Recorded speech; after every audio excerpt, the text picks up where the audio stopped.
அனைவருக்கும் வணக்கம். So group 2A கவுன்சிலிங்க்கு எல்லாருமே நம்ம நாளைக்கு போக போகிறோம். குரூப் 2A கவுன்சிலிங் தொடங்குது. இந்த கவுன்சிலிங் சம்மந்தமாக நிறைய பேருக்கு நிறைய அச்சமும் பயமும் இருக்குது. என்ன அப்படின்னா, சின்ன சின்ன தவறுகள், சர்டிஃபிகேட்டில் சில கிளாரிஃபிகேஷன்ஸ் தேவைப்படுது. அது மாதிரியான சமயங்களில் ஏதாவது சில விஷயங்களை நம்ம கோட்டை விட்டுருவோமா, அதனால் நமக்கு ஏதாவது தப்பு நடந்துருமா அப்படிங்கிற ஒரு விஷயமும் ஒரு பயமும் நிறைய பேருக்கு இருக்குது. அது மாதிரியாக காமனாக உங்களுக்கு இருக்கிற எல்லோருக்கும் இருக்கக்கூடிய சில சந்தேகங்களை நான் ஒரு லிஸ்ட் அவுட் பண்ணியிருக்கிறேன். என்னென்ன சந்தேகங்கள்லாம் உங்களுக்கு இருக்குது, இதனால் வரைக்கும் நீங்கள் காமனாக எல்லாருமே கேட்குற சந்தேகங்கள். அதனால் அந்த சந்தேகங்களுக்கான சில விளக்கங்களை with best of my knowledge உங்களுக்கு நான் சொல்கிறேன். அந்த விஷயம் உங்களுக்கும் அப்ளிகபிள் அப்படின்னா நீங்கள் அந்த விஷயத்தை எடுத்துக்கோங்க. ஏதாவது ஒரு இடத்துல கிடைக்கிற அந்த தெளிவு உங்களுடைய மனசை கொஞ்சம் அமைதிப்படுத்தும், நாளைக்கு தெளிவாக முடிவெடுக்கிறதுக்கு உதவியாக இருக்கும் அப்படின்னு நான் நம்புகிறேன். ரைட். ஸோ அந்த நாளைக்கு குரூப் 2A கவுன்சிலிங் போகிறத பொறுத்த வரைக்கும் காலையில் ஒருத்தர் எனக்கு கூப்பிட்டு கேட்டார், நாளைக்கு எனக்கு ரொம்ப முக்கியமான ஒரு அப்பாயின்மெண்ட் இருக்குது, நான் ஒரு ப்ரைவேட் செக்டரில் ஒரு பெரிய போஸ்ட்டில் இருக்கிறேன், நாளைக்கு அதை நான் விடவே முடியாது, எனக்கு பதிலாக இன்னொருத்தரை நான் கவுன்சிலிங் அனுப்பலாமான்னு கேட்டார். ஸோ அது வாய்ப்பே கிடையாது. உங்களுக்காக யூ கெனாட் சப்ஸ்டிடியூட், யாரையுமே நீங்கள் சப்ஸ்டியூட் பண்ணி உங்களுக்கு பதிலாக ரேங்க் அதுதான், மார்க் அதுதான், அதில் எதுவும் போய் மாற போகிறதில்ல, நீங்கள் நாளைக்கு செலெக்ஷனில் மாற போகிறதில்ல, எக்ஸாம் எழுத போகிறதில்ல, ஆள்மாறாட்டம் பண்ணுறதில்ல. ஆனால் உங்களுக்கான போஸ்ட்டை நான் செலக்ட் பண்ணுறேன், இந்த போஸ்ட் எனக்கு எடுங்கன்னு சொல்லி நான் இன்னொருத்தர் அனுப்பிச்சுட்டு எனக்கு பதிலாக போஸ்ட் எடுக்க சொல்ல முடியுமா அப்படின்னா டெஃபினட்டாக முடியாது. அந்த மாதிரியான எண்ணங்கள், இது எனக்கே பயங்கர ஷாக்கிங்காக இருந்த ஒரு கொஷின். அதனால் அப்படிலாம் பண்ண முடியாது. அந்த விஷயத்தை கரெக்டாக மைண்டில் வச்சுக்கோங்க.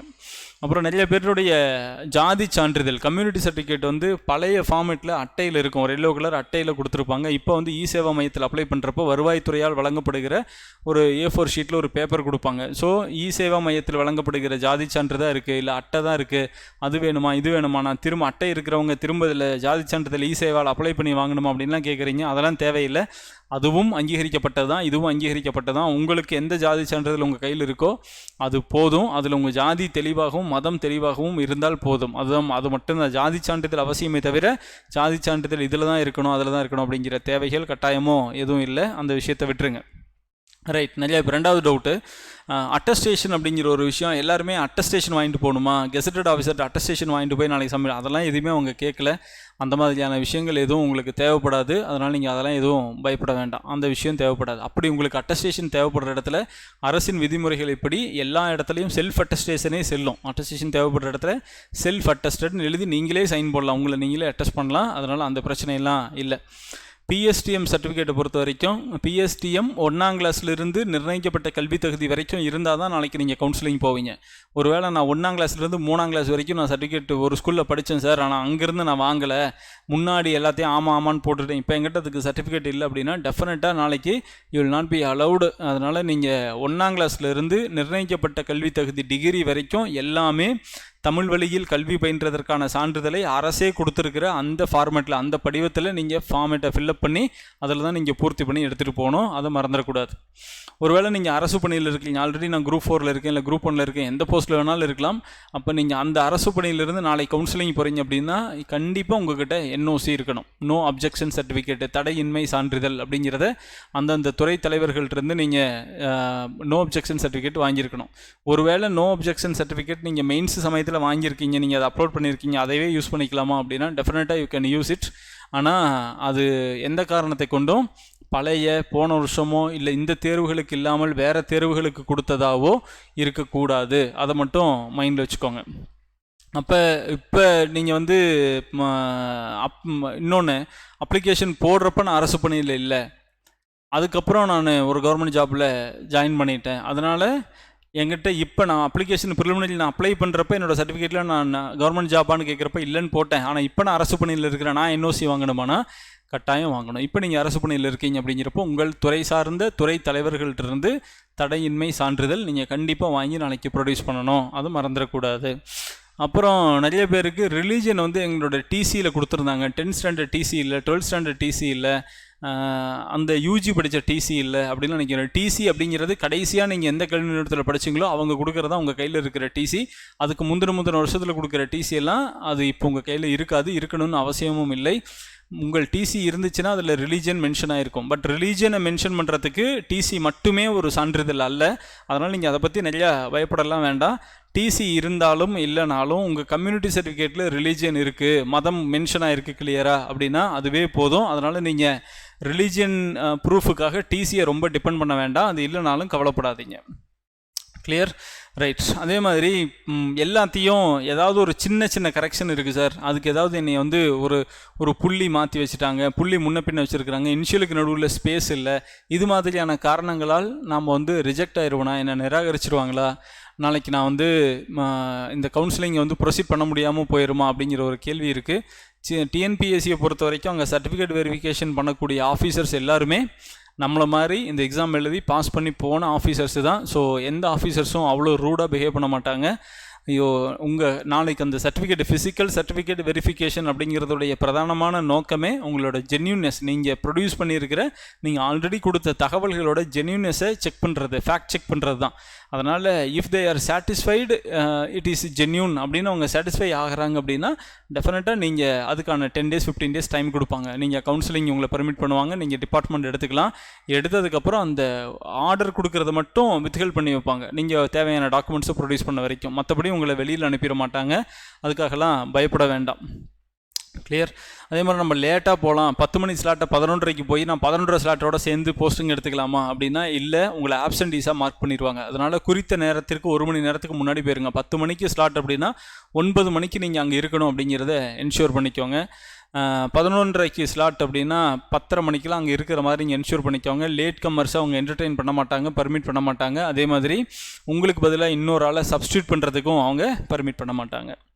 கிளியர். கவுன்சிலிங் ஹாலில் உங்களுக்கு அந்த கவுன்சிலிங் ப்ரொசீஜர் எப்படி இருக்கும், எப்படி உங்களை கூப்பிடுவாங்க, எப்படி வெரிஃபிகேஷன் பண்ணுவாங்க, நீங்கள் போஸ்ட் எப்படி செலக்ட் பண்ணணும் அப்படிங்கிறது எல்லாமே தனியாக ஒரு வீடியோ கொடுத்துருக்குறோம். அது முன்னாடி இருக்குது, நீங்கள் அதை பார்த்தீங்கன்னா தெரியும். 2 நாளைக்கு முன்னாடி அதை கொடுத்துருக்கோம்.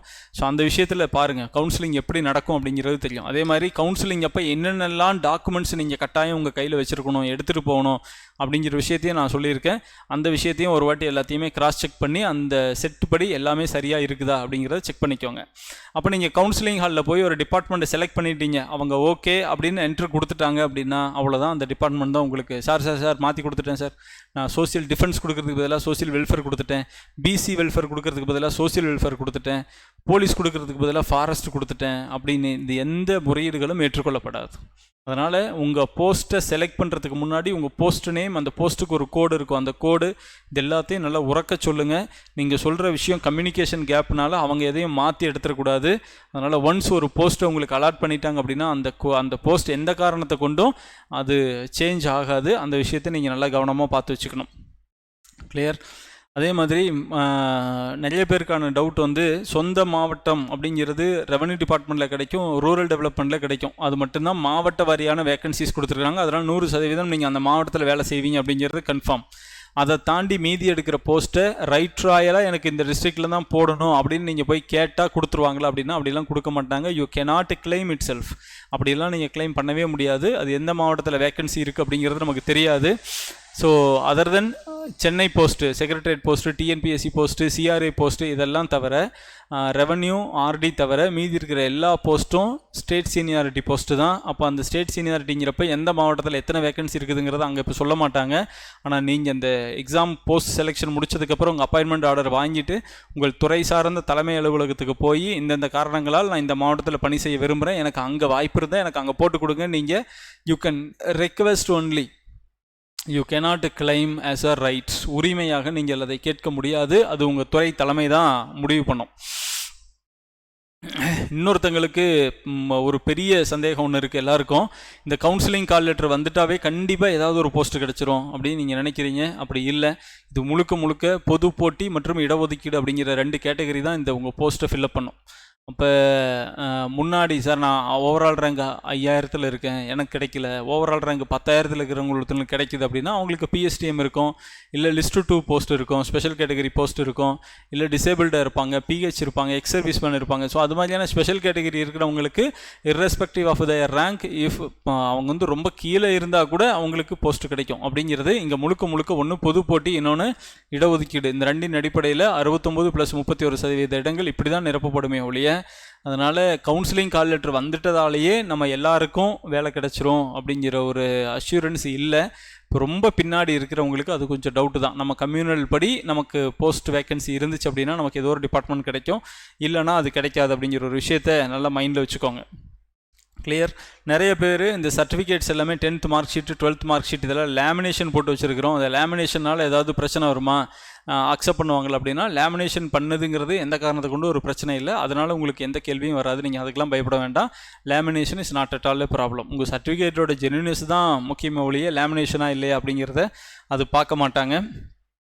அப்புறம் நான் பிஎஸ்சி கெமிஸ்ட்ரி படிச்சிருக்கிறேன், இந்த கெமிக்கல் சம்மந்தமான வேலை ஏதாவது கிடைக்குமா, ஹெல்த் டிபார்ட்மெண்ட்டில் போனால் நான் கெமிஸ்ட்ரி படிச்சிருக்கிறேன், அதனால் அங்கே போய் நான் வந்து கெமிக்கல் ரியாக்ஷன்ஸ்லாம் இருக்கும் ஹெல்த் டிபார்ட்மெண்ட்டில், ட்ரக்கெல்லாம் மேனுஃபேக்சரிங் பண்ணுவாங்க, அப்படிலாம் கனவு கண்டுட்டு போகாதீங்க. இது பட்டப்படிப்பு அடிப்படையிலான தேர்வு, எந்த ஸ்பெசிஃபிக் எக்ஸாம் கிடையாது. நீங்கள் படித்த படிப்புக்கான வேலையை இங்கே தேடிட்டு இருக்க வேண்டாம். உங்கள் குடும்பம், உங்கள் சூழ்நிலை, உங்கள் குழந்தைகள், உங்களோட படிப்பு, உங்களோட எதிர்கால கனவுகள், உங்கள் கணவர்னா மனைவினா கணவர், அவங்க வேலை செய்கிற மாவட்டம், உங்கள் எதிர்கால திட்டங்கள், இதையெல்லாம் பேஸ் பண்ணி தான் நீங்கள் உங்களுக்கான போஸ்ட்டை செலக்ட் பண்ணுமே ஒழிய, நான் இந்த டிகிரி படித்தேன், அந்த டிகிரிக்கான வேலையை நான் பார்க்க போகிறேன் அப்படிலாம் இங்கே பார்க்கவே முடியாது.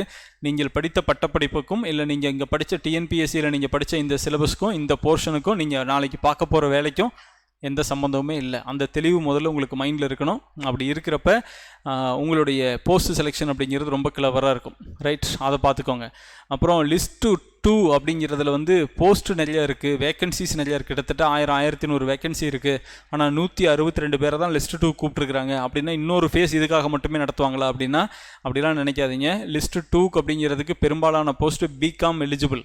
அப்போ அந்த பிகாம் எலிஜிபிள் இருக்கக்கூடிய கேண்டிடேட்ஸ் லிஸ்ட் 1 அவ்வளோ பேர் நிறையா இருக்கிறாங்க. அப்படிங்கிறதால லிஸ்ட்டு 2க்கு குறைவான பேரை கூப்பிட்ருக்குறாங்க. ஆனால் லிஸ்ட் 2 போஸ்ட் எல்லாமே அவங்கள வச்ச லிஸ்ட் 1 இருக்கிறவங்களும் லிஸ்ட் 2 போஸ்ட் எடுக்கலாம். அப்படிங்கிறதால list 2 post also will be filled, அதுவும் பூர்த்தி செய்யப்படும். அதனால் 162 பேரை தான் கூப்பிட்ருக்குறாங்க. மீதி 800 பேருக்கு தனியாக ஒரு கவுன்சிலிங் வச்சு எங்களை கூப்பிடுவாங்க அப்படின்னா நிறைய பேர் கேட்குறீங்க. அப்படி இல்லை, list 1 people can take post from list 1 also list 2, but list 2 people only can take post from list 2 only. மற்றபடி அவங்க வெளியில் எங்கேயும் போக முடியாது. அதனால் அந்த சந்தேகம், லிஸ்ட் 2க்கு மட்டும் தனியாக ஒரு கவுன்சிலிங் நடத்துவாங்களா அப்படிங்கிற கவுன்சிலிங் எல்லாம் அந்த விஷயத்தை விட்டுருங்க. கிளியர். ஸோ இதெல்லாம் உங்களுக்கு அடிப்படையாக எல்லாருக்குமே நாளைக்கு கவுன்சிலிங் போகிறவங்களுக்கு இருக்கக்கூடிய சந்தேகங்கள். அடிப்படையாக இந்த சந்தேகம் எல்லாருக்குமே இருக்குது. அதனால் இந்த சந்தேகங்களை இதை கிளியராக மைண்ட் செட் வச்சுக்கோங்க. இதை தாண்டி உங்களுக்கு ஏதாவது காமனான டவுட்ஸ் இருக்குது அப்படின்னா நம்ம ஆஃபீஸ் நம்பருக்கு ஒரு டெக்ஸ்ட் பண்ணுங்கள். உங்களுக்கு அதை நம்ம கிளியர் பண்ணுறதுக்கு மேக்ஸிமம் ட்ரை பண்ணுறோம். கிளியர். ஸோ நாளைத்த நாள் அப்படிங்கிறது உங்கள் வாழ்க்கையின் மிக முக்கியமான ஒரு நாள். உங்கள் பிறந்த நாள் மாதிரி நீங்கள் 2வதாக பிறக்கப் போகிறீர்கள் அப்படின்னு நம்ம சொல்லுவோம். 2வதாக நீங்கள் பிறக்கிறீங்க அப்படின்னா ஒரு அரசு அதிகாரியாக இந்த சமூகத்தில் ஒரு மதிப்புடன் வாழக்கூடிய ஒரு மனிதனாக நாளையிலிருந்து நீங்கள் பிறக்க போகிறீங்க. நீங்கள் கவர்மெண்ட் சர்வீஸில் சேர்ந்ததுக்கப்புறம் உங்களுக்கு ஒரு சர்வீஸ் ரெஜிஸ்ட்ரார் அப்படின்னு ஒன்று தொடங்கும். சர்வீஸ் ரெஜிஸ்டர் அப்படின்னு ஒரு புக் ஒன்று ஓப்பன் பண்ணுவாங்க. உங்களுடைய பணி அனுபவங்கள், உங்கள் பணியை பற்றின எல்லா தகவல்களையும் ஃபில்லப் பண்ணி உங்களுக்குன்னே மெயின்டைன் பண்ணுற அந்த புக்கோட பேர் வந்து எஸ்ஆர் புக் அப்படின்னு சொல்லுவாங்க. அப்போ அந்த எஸ்ஆர் புக்கை ஆக்சுவலாக என்ன சொல்லுவாங்க அப்படின்னா உங்களோட 2வது ஜாதகம் அப்படின்னு சொல்லுவாங்க. கவர்மெண்ட் செக்டரில் ஒரு காமனாக சொல்கிற ஒரு வேர்டு, யூசேஜ் ஆஃப் வேர்டு வந்து 2வது ஜாதகம். அப்போ 2வது ஜாதகம் அது அப்படின்னா அந்த வேலைக்கு போகிறது உங்களுக்கு 2வது பிறப்பு அப்படின்னு நம்ம சொல்லலாம். கரெக்டு தானே? ஸோ உங்கள் பிறந்த நாளுக்கு போல மிக முக்கியமான ஒரு நாள், ஒரு அரசு அதிகாரியாக நீங்கள் பிறக்கப் போகிற நாள் நாளைத்த நாள். அதனால் அந்த நாள் மேலே நம்பிக்கை வச்சு, உங்கள் மார்க் மேலே நம்பிக்கை வச்சு, உங்களுடைய தேர்வு போஸ்ட் செலெக்ஷன் மேலே கிளியரான ஒரு கான்ஃபிடென்ட்டான மைண்ட் செட்டோடு உள்ளே போய் உங்களுக்கு பிடிச்ச துறையை பிடிச்ச மாதிரி எடுத்து எல்லா வளமும் நலமும் பெற்று நீங்கள் வேலை செய்யணும். அந்த வேலையினால் உங்கள் வேலைக்கு பெருமை உண்டாகணும், அந்த வேலையால் உங்களுக்கு பெருமை உண்டாகணும். எல்லாவற்றையும் தாண்டி கஷ்டப்படுகிற மக்களின் கண்ணீர் ஒரு 2 சொட்டாவது உங்கள் கையெழுத்தால் அவர்களின் கண்ணீர் துடைக்கப்பட வேண்டும். ஏதோ ஒருத்தன் கையெறு நிலையில் வந்து நிற்கிற ஒரு மனிதன் உங்கள் கையெழுத்தால் அவனுக்கான வாழ்க்கை வளம் பெற வேண்டும். என்ன பண்ணுறதுன்னு அடுத்தது தெரியல, எல்லாரோடும் கைவிடப்பட்ட ஒரு நிலைமையில் இருக்கக்கூடிய நீங்கள் உங்களுடைய அரசு பணி அப்படிங்கிற அதிகாரத்தை பயன்படுத்தி அவர்கள் துன்பத்தை களைய 1 இன்ச்சாவது நீங்கள் முடிவெடுத்திருக்கணும். தான் உண்டு, தன் பிள்ளை உண்டு, தன் குடும்பம் உண்டு அப்படின்னு சொல்லி மிக மிக மிக சின்ன ஒரு குறுகிய வட்டத்துக்குள்ளே நீங்கள் நாளைக்கு அரசு பணி போனதுக்கப்புறமும் இருக்கிறீங்க அப்படின்னா நீங்கள் இந்த பணியில் சேர்ந்ததன் பொருளற்றதாகிவிடும். அந்த விஷயத்தை மட்டும் மைண்ட் வச்சுக்கோங்க. நீங்கள் நாளைக்கு ஒரு அரசு பணியாளர் அப்படிங்கிறது இந்த சமூகம் உங்களுக்கு அளித்த ஒரு கொடை. சார் நான் படித்தேன், நான் பாஸ் பண்ணேன் அப்படின்லாம் நீங்கள் கிளைம் பண்ணவே முடியாது. இந்த சொசைட்டியில் யாரோ ஒருவருக்கு மறுக்கப்பட்ட வாய்ப்பு தான் நாளைக்கு நீங்கள் உங்களுக்கு கிடைக்கிற ஒரு வாய்ப்பு. இந்த சொசைட்டியில் இருக்கிற பலதரப்பட்ட மக்கள் வரியாக கொடுத்த பணத்தில் அரசு கட்டிய கட்டடங்களில் பள்ளிகளில் நம்ம படிச்சிருக்கிறோம். அரசு கொடுத்த பல்வேறு உதவிகளை நம்ம பெற்றிருக்கிறோம். அரசு கொடுத்த எத்தனையோ வளங்களை பயன்படுத்தி தான் இன்றைக்கி நம்ம ஒரு அரசு அதிகாரியாக நம்ம வரோம். ஸோ நாளைக்கு அரசு பணியாளர்கள் அப்படிங்கிறவங்க எங்கேயோ இருந்து தேவலோகத்திலிருந்து குறித்த பெரிய மனிதர்கள் போல வருகிற சாதாரண மக்களை, சாமானியர்களை காக்க வைக்கிறது, அவர்களை மரியாதை குறைவாக நடத்துறது, அவர்களுடைய குறைகளை காது கொடுத்து கேட்கக்கூட தயாராக இல்லாமல் இருப்பது, இது மாதிரியான விஷயங்களை தயவு செய்து அப்படிலாம் பண்ணிட வேண்டாம். ஏன்னா இந்த சமூகத்தின் ஒட்டுமொத்த கொடை, இந்த சமூகத்தின் ஒட்டுமொத்த பங்களிப்பு தான் இந்த இந்த நாளைக்கு நீங்கள் போகக்கூடிய ஒரு அரசு பணி. நாளைக்கு அரசு பணியில் நீங்கள் பெறுகிற ஒவ்வொரு ரூபாய் சம்பளமும் இந்த நாட்டின் ஒவ்வொரு குடிமக்களும் கொடுக்கக்கூடிய வரிப்பணம். அதனால் அந்த பணியை எவ்வளோ சிறப்பாக செய்ய முடியுமோ இயன்ற வரையிலும், நான் சொல்கிறது இப்படி தான் செய்யணும் அப்படிங்கிற ஒரு ஸ்டாண்டர்ட் இல்லை, இயன்ற வரையிலும் பல பேருடைய கண்ணீரை துடைக்க உங்கள் பதவியை பயன்படுத்தினால் அந்த பதவியினால் கிடைக்கும் பலன் அப்படிங்கிறது ஆகச்சிறந்த பலன், அந்த பலனாக தான் இருக்கும். அதனால் நீங்கள் எல்லோரும் பொறுப்புணர்ந்து இவ்வளவு தூரம் போராடி ஜெயிச்சு வந்த உங்களுக்கு அதே நீங்கள் வேலைக்கு போனதுக்கப்புறம் அந்த போராட்டத்தை மறந்துடக்கூடாது. இதே போல் போராடி கொண்டு இருக்கிற பல பேருக்கு நம்ம வழிகாட்ட வேண்டும் அப்படிங்கிற நல்ல மனசு மட்டும் வச்சுக்கிட்டீங்க அப்படின்னா உங்கள் வாழ்க்கை வளமாகவும் நலமாகவும் கண்டிப்பாக நல்லா இருக்கும். ஸோ நாளைக்கு கவுன்சிலிங் போகிற, இந்த கவர்மெண்ட் ஆஃபீஸர்ஸாக ஆக போகிற, செகண்ட் பர்த்டேவை பார்க்க போகிற எல்லோருக்கும் என்னுடைய மனமார்ந்த வாழ்த்துக்கள். நல்ல டிபார்ட்மெண்ட் எடுங்க, நல்ல மகிழ்ச்சியாக, திருப்தியாக, நிறைவாக வேலை செய்யுங்க.